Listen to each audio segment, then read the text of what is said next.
नमस्कार दोस्तों। इस वीडियो में हम कक्षा 8वीं की किताब सामाजिक एवं राजनीतिक जीवन अध्याय 4 जिसका शीर्षक है न्यायपालिका पढ़ने जा रहे हैं। आज अपन इस वीडियो में न्यायपालिका के बारे में पढ़ेंगे। देखिए, अखबार पर नज़र डालते ही आपको देश भर की अदालतों द्वारा किए जा रहे कामों की झलक मिलने लगती है, लेकिन क्या आप बता सकते हैं कि हमें इन अदालतों की ज़रूरत क्यों पड़ती है?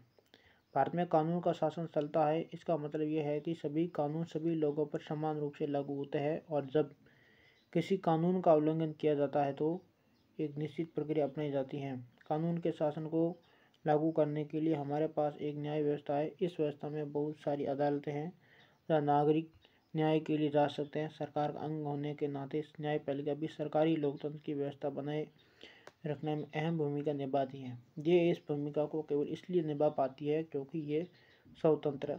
न्यायपालिका का क्या मतलब होता है? क्या आपके आसपास की अदालत और नई दिल्ली में स्थित सर्वोच्च न्यायालय के बीच कोई संबंध है? इस अध्याय में आपको इन सवालों के जवाब मिलेंगे। नेक्स्ट है न्यायपालिका की क्या भूमिका। न्यायपालिका की क्या भूमिका होती है? अदालतें बहुत सारे मुद्दों पर फैसले सुनाती हैं। वे ये तय कर सकती है कि शिक्षकों को विद्यार्थियों की पिटाई नहीं करनी चाहिए। वे राज्यों के बीच नदियों के पानी के बंटवारे पर फैसला दे सकती है। वे किसी अपराध के लिए लोगों को सजा दे सकती है। न्यायपालिका के कामों के मोटे तौर पर निम्नलिखित भागों में बांटा जा सकता है। विवादों का निपटारा। इनकी पहली भूमिका होती है विवादों का निपटारा। कोई भी विवाद होते हैं तो उसको निपटान करना। क्या करना? निपटान करना। न्यायिक व्यवस्था नागरिक व सरकार, तो राज्य सरकारों व और राज्य सरकारों के बीच पैदा होने वाले विवादों को हल करने की क्रियाविधि मुहैया कराती है।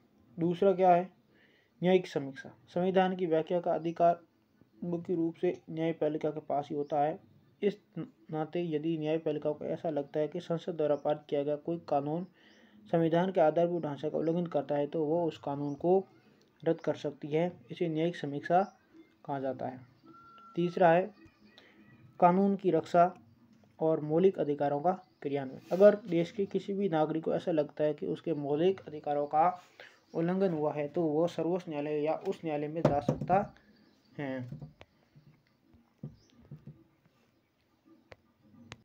नेक्स्ट है स्वतंत्र न्यायपालिका क्या होती है। स्वतंत्र न्यायपालिका क्या होती है? देखिए, एक ताकतवर नेता ने अपने परिवार की जमीन पर कब्जा कर लिया। आप एक ऐसी व्यवस्था में रहते हैं जहां नेता किसी न्यायाधीश को उसके पद से हटा सकते हैं या उसका तबादला कर सकते हैं। जब आप इस मामले को अदालत में ले जाते हैं तो न्यायाधीश भी नेता की हिमायत करता दिखाई देता है। नेताओं का न्यायाधीश पर जो नियंत्रण रहता है उसकी वजह से न्यायाधीश स्वतंत्र रूप से फैसले नहीं ले पाते। स्वतंत्रता का यह अभाव न्यायाधीशों को इस बात के लिए मजबूर कर देगा कि वह हमेशा नेता के ही पक्ष में फैसला सुनाएं। हम ऐसे बहुत सारे किस्से जानते हैं जहां अमीर और ताकतवर लोगों ने न्यायिक प्रक्रिया को प्रभावित करने का प्रयास किया है, लेकिन भारतीय संविधान इस तरह की दखल अंदाजी को स्वीकार नहीं करता। इसलिए हमारे संविधान में न्यायपालिका को पूरी तरह स्वतंत्र रखा गया है। इस स्वतंत्रता का एक पहलू है शक्तियों का बंटवारा। जैसा कि आपने पहले अध्याय में पढ़ा था, यह हमारे संविधान का एक बुनियादी पहलू है। इसका मतलब यह है कि विधायिका और कार्यपालिका जैसी सरकार की अन्य शाखाएं न्यायपालिका के काम में दखल नहीं दे सकती। अदालतें सरकार के अधीन नहीं है, ना ही वे सरकार की ओर से काम करती है। शक्तियों के इस बंटवारे को दुरुपयोग कर रखने के लिए यह भी महत्वपूर्ण है कि उस न्यायालय और सर्वोच्च न्यायालय सभी न्यायाधीशों की नियुक्ति में सरकार की अन्य शाखाओं का कोई दखल न हो। इसलिए एक बार नियुक्त हो जाने के बाद किसी न्यायाधीश को हटाना बहुत मुश्किल होता। न्यायपालिका की यह स्वतंत्रता आंदोलनों को भारी ताकत देती है। इसके आधार पर ये विधायिका और कार्यपालिका द्वारा शक्तियों के दुरुपयोग को रोक सकती है। न्यायपालिका देश के नागरिकों के मौलिक अधिकारों की रक्षा में भी अहम भूमिका निभाती है, क्योंकि अगर किसी को लगता है कि उसके अधिकारों का उल्लंघन हो रहा है तो वह अदालत में जा सकता है। फिर यह भारत में अदालतों की संरचना कैसी है? भारत के अंदर जो अदालतें हैं उसका संरचना किस प्रकार से है या किस टाइप की है? देखिए, हमारे देश में 3 अलग अलग स्तर पर अदालतें हैं। निचले स्तर पर बहुत सारी अदालत होती है। सबसे ऊपरी स्तर पर केवल एक अदालत है। जिन अदालतों से लोगों का सबसे ज़्यादा ताल्लुक होता है उन्हें अधीनस्थ न्यायालय या जिला अदालत कहा जाता है। ये अदालतें आमतौर पर जिले या तहसील के स्तर पर किसी शहर में होती हैं। ये बहुत तरह के मामलों की सुनवाई करती है। प्रत्येक राज्य जिलों में बंटा होता है और हर जिले में एक जिला न्यायाधीश होता है। प्रत्येक राज्य का एक न्यायालय होता है। यह अपने राज्य की सबसे ऊंची अदालत होती है। उस न्यायालय से ऊपर सर्वोच्च न्यायालय होता है। ये देश की सबसे बड़ी अदालत है जो नई दिल्ली में स्थित है। देश के मुख्य न्यायाधीश सर्वोच्च न्यायालय के मुखिया होते हैं। सर्वोच्च न्यायालय के फैसले देश के बाकी सारी अदालत को मानने होते हैं। उस न्यायालयों की स्थापना सबसे पहले 1862 में कलकत्ता, बम्बई और मद्रास में की गई। ये तीनों प्रेसिडेंसी शहर थे। दिल्ली उच्च न्यायालय का गठन 1966 में हुआ। आज देश भर में 25 उच्च न्यायालय हैं। बहुत सारे राज्यों के अपने उच्च न्यायालय हैं, जबकि पंजाब और हरियाणा का एक साझा उच्च न्यायालय चंडीगढ़ में है। दूसरी तरफ 4 पूर्वोत्तर राज्यों असम, नागालैंड, मिजोरम, अरुणाचल प्रदेश के लिए गुवाहाटी में एक ही उच्च न्यायालय रखा गया है। 1 जनवरी 2019 से आंध्र प्रदेश, अमरावती और तेलंगाना, हैदराबाद में अलग अलग उच्च न्यायालय हैं। ज़्यादा से ज़्यादा लोगों के नज़दीक पहुंचने के लिए कुछ उच्च न्यायालयों की राज्य के अन्य हिस्सों में खंडपीठ भी हैं। देखिए क्या विभिन्न स्तरों की ये अदालत एक दूसरे से जुड़ी हुई है। भाई हमने पढ़ा है कि सर्वोच्च न्यायालय जो सबसे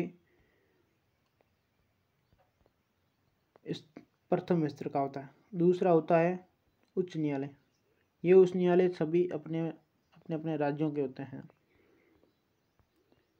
तीसरे नंबर पर आता है वो होता है जिला न्यायालय। कौन सा न्यायालय? जिला न्यायालय। क्या ये तीनों न्यायालय एक दूसरे से जुड़े हुए? बिल्कुल। छोटे स्तर पर यदि कोई मामले आते हैं तो जिला न्यायालय क्या करता है? उसको फैसला करना। अब मान लो इनसे कोई फैसला नहीं हुआ जा रहा है तो उस मामले को उस न्यायालय तक छोड़ दिया जाता है। उस न्यायालय में वो मामला चलता रहा और उसको भी निर्णय लेने में परेशानी आई तो वो मामला सर्वोच्च न्यायालय में। इसका मतलब है कि कोई भी मामला आता है जिला न्यायालय से नहीं होता है तो उसको उस न्यायालय में भेजा जा सकता है। उस न्यायालय में नहीं होता है तो सर्वोच्च न्यायालय में। इस प्रकार से किसी न किसी तरीके से ये तीनों न्यायालय एक दूसरे से जुड़े हुए होते हैं। तो देखिए जी हाँ, भारत में हमारे पास एकीकृत न्यायालय व्यवस्था है। इसका मतलब यह है कि ऊपरी अदालत के फैसले नीचे की सारी अदालतों को मानने पड़ते हैं। हाँ, ऐसा भी हो सकता है यदि ऊपर की अदालत से मामला आया है तो नीचे वाली अदालत को मानना पड़ सकता है। इस एकीकरण को समझने के लिए अपील की व्यवस्था को देखा जा सकता है। अगर किसी व्यक्ति को ऐसा लगता है कि निचली अदालत द्वारा दिया गया फैसला सही नहीं है तो वो उससे ऊपर की अदालत में अपील कर सकता है। अपील की व्यवस्था को समझने के लिए आइए एक मुकदमे पर विचार करें। ये राज्य दिल्ली प्रशासन बनाम लक्ष्मण कुमार एवं अन्य का मुकदमा है जो निचली अदालत से सर्वोच्च न्यायालय तक लड़ा गया। 1980 के फरवरी महीने में लक्ष्मण कुमार ने 20 वर्षीय सुधा गोयल से विवाह किया था। वे दिल्ली में एक फ्लैट में रहते थे जहां लक्ष्मण के भाई और उनके परिवार भी रह रहे थे।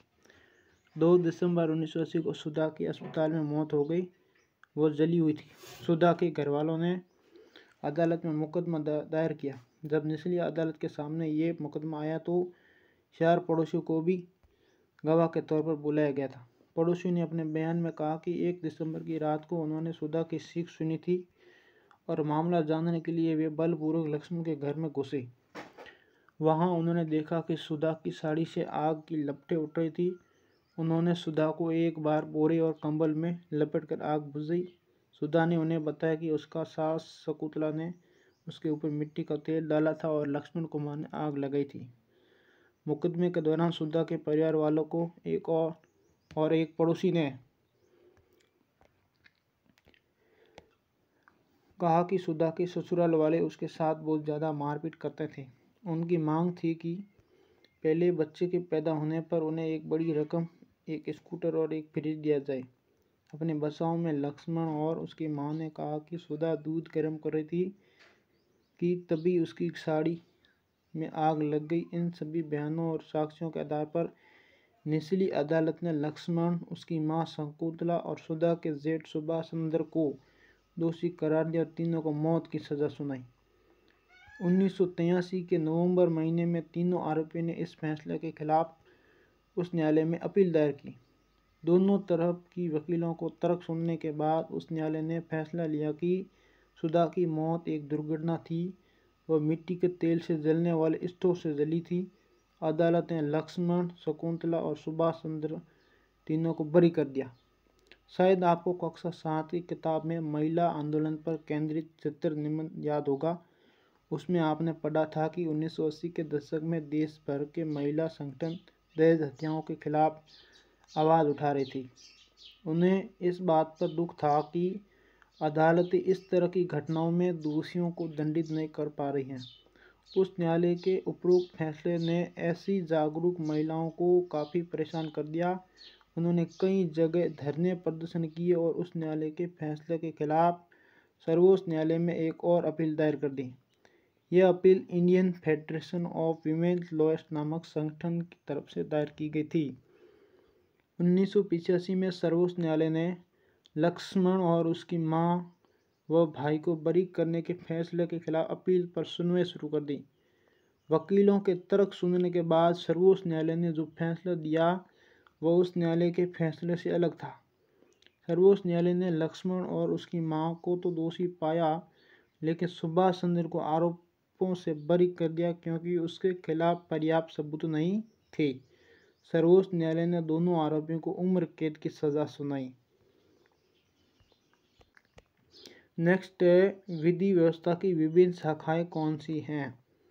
दहेज हत्या का यह मामला समाज के विरुद्ध अपराध की श्रेणी में आता है। यह आपराधिक फौजदारी कानून का उल्लंघन है। फौजदारी कानून के अलावा हमारी विधि व्यवस्था दीवानी कानून या सिविल लॉ से संबंधित मामलों को भी देखती है। फौजदारी और दीवानी कानून के बीच फर्क को समझने के लिए नीचे दी गई तालिका को देखिए। यह है फौजदारी कानून और यह दीवानी कानून। देखिए फौजदारी कानून में देखो, ये ऐसे व्यवहार या क्रियाओं से संबंधित हैं जिन्हें कानून में अपराध माना जाता है। उदाहरण के लिए चोरी, दहेज के लिए औरत को तंग करना या हत्या करना, ये होता है फौजदारी कानून। दीवानी कानून क्या होता है? इसका संबंध व्यक्ति विशेष के अधिकारों के उल्लंघन या अवहेलना से होता है। यदि व्यक्ति के विशेष अधिकार दिए हैं और उसका उल्लंघन हो रहा है या अवहेलना हो रही है तो वो दीवानी कानून में चला जाएगा। जैसे ज़मीन की बिक्री, चीज़ों की खरीदारी, किराया, तलाक आदि, ये सभी दीवानी कानून है। दूसरा है फौजदारी में। इसमें सबसे पहले आमतौर पर प्रथम सूचना रिपोर्ट या प्राथमिकी दर्ज कराई जाती है। इसके बाद पुलिस अपराध की जांच करती है और अदालत में केस फाइल करती है। इसमें क्या होता है? प्रभावित पक्ष की ओर से न्यायालय में एक याचिका दायर की जाती है। अगर मामला किराए से संबंधित है तो मकान मालिक या किराएदार मुकदमा दायर कर सकता है। तीसरा है कि अगर व्यक्ति दोषी पाया जाता है तो उसे जेल भेजा जा सकता है और उस पर जुर्माना भी किया जा सकता है। अदालत इसमें रात की व्यवस्था करती है। उदाहरण के लिए अगर मकान मालिक और किराएदार के बीच विवाद है तो अदालत यह आदेश दे सकती है कि किराएदार मकान को खाली करे और बकाया किराया चुकाए। अब देखिए, क्या हर व्यक्ति अदालत की शरण में जा सकता है? तो सिद्धांत भारत के सभी नागरिक देश के न्यायालयों की शरण में जा सकते हैं। इसका अर्थ यह है कि प्रत्येक नागरिक को अदालत के माध्यम से न्याय मांगने का अधिकार है। जैसा कि आपने पीछे पढ़ा है, न्यायालय हमारे मौलिक अधिकारों की रक्षा में बहुत महत्वपूर्ण भूमिका निभाते हैं।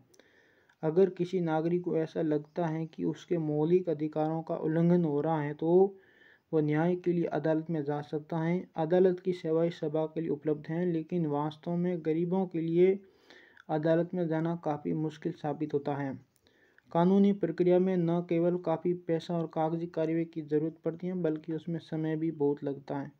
अगर कोई गरीब आदमी पढ़ना लिखना नहीं जानता और उसका पूरा परिवार दिहाड़ी मजदूरी से चलता है तो अदालत में जाने और इंसाफ पाने की उम्मीद उसके लिए बहुत मुश्किल होती है। इसी बात को ध्यान में रखते हुए 1980 के दशक में सर्वोच्च न्यायालय ने जनहित याचिका PIL की व्यवस्था विकसित की थी। इस तरह सर्वोच्च न्यायालय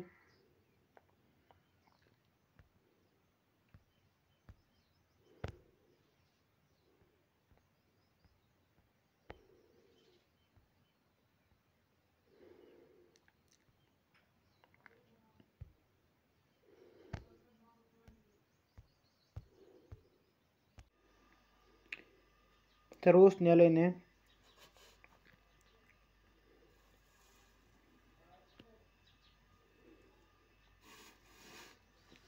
दायर करने का अधिकार दिया जिनके अधिकार को उल्लंघन हो रहा है। ये याचिका उस न्यायालय की या सर्वोच्च न्यायालय में दायर की जा सकती है। न्यायालय ने कानूनी प्रक्रिया को बेहद सरल बना दिया है। अब सर्वोच्च न्यायालय या उस न्यायालय के नाम भेजे गए पत्र या तार को भी जनहित याचिका माना जा सकता। शुरुआती सालों में जनहित याचिका के माध्यम से बहुत सारे मुद्दों पर लोगों को न्याय दिलाया गया था।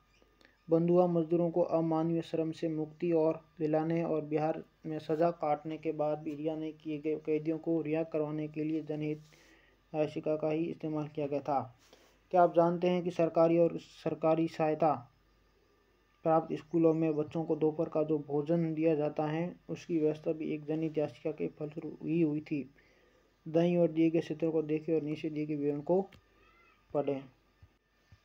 आम आदमी के लिए अदालत तक पहुंचना ही न्याय तक पहुंचना होता है। अदालतें नागरिकों के मौलिक अधिकारों की संख्या में एक अहम भूमिका निभाती हैं। जैसा कि आपने उपरोक्त उदाहरण में देखा, अदालत ने इस संविधान के कुछ अनुच्छेद 21 की व्याख्या करने के बाद ये कहा था कि जीवन के अधिकार में भोजन का अधिकार भी शामिल होता है। इसीलिए अदालत ने राज्य को आदेश दिया कि वह दोपहर के भोजन की योजना सहित अन्य लोगों को भोजन मुहैया कराने के लिए आवश्यक कदम उठाएं। लेकिन अदालत के कुछ फैसले ऐसे भी रहे हैं जिन्हें लोग आम आदमी के लिए नुकसानदेह मानते हैं। उदाहरण के लिए गरीबों के आवास अधिकार जैसे मुद्दों पर काम करने वाले कार्यकर्ताओं का मानना है कि बस्तियां झुग्गी झोंपड़ों को बेदखल करने के बारे में अदालत द्वारा दिए गए हाल के फैसले पुराने फैसलों के विरुद्ध है। हाल के फैसलों में झुग्गी वासियों को शहर में घुसपैठी की तरह देखा जा रहा है, जबकि पहले वाले फैसलों में झुग्गी वासियों की आजीविका बचाने का प्रयास किया जा रहा था। न्याय तक आम लोगों की पहुंच को प्रभावित करने वाला ये मुद्दा यह है कि मुकदमे की सुनवाई में अदालतें कई साल लगा देती हैं। इसी देरी को ध्यान में रखते हुए अक्सर ये कहा जाता है कि इंसाफ में देरी यानी इंसाफ का कत्ल। इसके बावजूद इस बात से इनकार नहीं किया जा सकता कि लोकतांत्रिक भारत में न्यायपालिका ने एक महत्वपूर्ण भूमिका निभाई है। न्यायपालिका ने कार्यपालिका और विधायिका के शक्तियों पर अंकुश लगाया है और नागरिकों के अधिकारों की सुरक्षा की है। संविधान सभा के सदस्यों ने एक ऐसी न्यायपालिका का बिल्कुल सही सपना देखा था जो पूरी तरह स्वतंत्र हो। यह हमारे लोकतंत्र का एक बुनियादी पहलू है।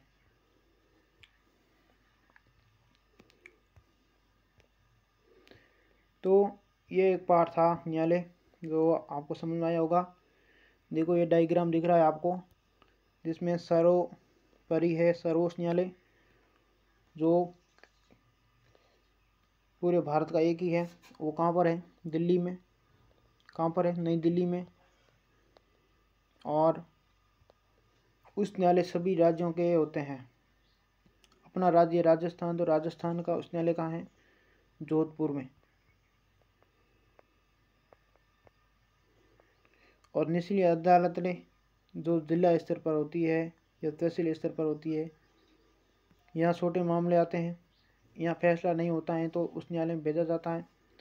इधर भी मामले में मान लो संतुष्टि नहीं होती है तो फिर सर्वोच्च न्यायालय में भेजा जाता है। तो आप इस वीडियो को लाइक कीजिए, शेयर कीजिए, ज़्यादा से ज़्यादा कमेंट कीजिए और मेरे यूट्यूब चैनल को सब्सक्राइब कीजिए।